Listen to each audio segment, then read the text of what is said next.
Hi every one. ഇന്ന് നമ്മൾ നോക്കാൻ പോകുന്നത് എക്സലിൽ എങ്ങനെയാണ് ഓട്ടോമാറ്റിക്കലി ആയിട്ട് ഒരു കോളം വിട്ട് അഡ്ജസ്റ്റ് ആവുന്നതാണ്. യൂഷ്വലി നമ്മൾ നമ്മുടെ ഡാറ്റ എൻ്റർ ചെയ്യുന്നു, അവിടുന്ന് നമ്മുടെ കോളം വിട്ട് നമുക്ക് എത്രത്തോളം വേണോ അത്രയും നമ്മൾ അഡ്ജസ്റ്റ് ചെയ്യുകയാണ്. എന്നാൽ അതൊരൊറ്റ കോഡിൽ എങ്ങനെ ചെയ്യാമെന്ന് നോക്കാം. കറൻ്റ്ലി നമ്മൾ നിൽക്കുന്ന ഷീറ്റിൽ പോയി മൗസിൻ്റെ റൈറ്റ് ബട്ടൺ ക്ലിക്ക് ചെയ്യുക, വ്യൂ കോഡ് ഓപ്ഷൻ എടുക്കുക. അതിൽ ജനറൽ മാറ്റി വർക്ക് ഷീറ്റ് ഓപ്ഷൻ എടുക്കുക.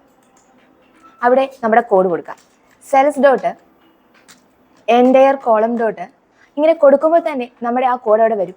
സെലക്ട് ചെയ്ത് കൊടുത്താൽ മാത്രം മതി. Dot auto fit.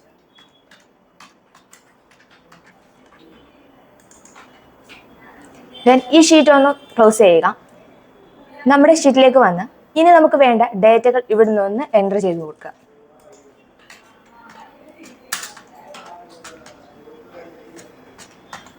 ഇപ്പോൾ നമ്മൾ കൊടുക്കുന്ന ഡേറ്റയ്ക്ക് അനുസരിച്ച് നമ്മുടെ കോളം വിട്ട് അഡ്ജസ്റ്റ് ആവുന്നതാണ്.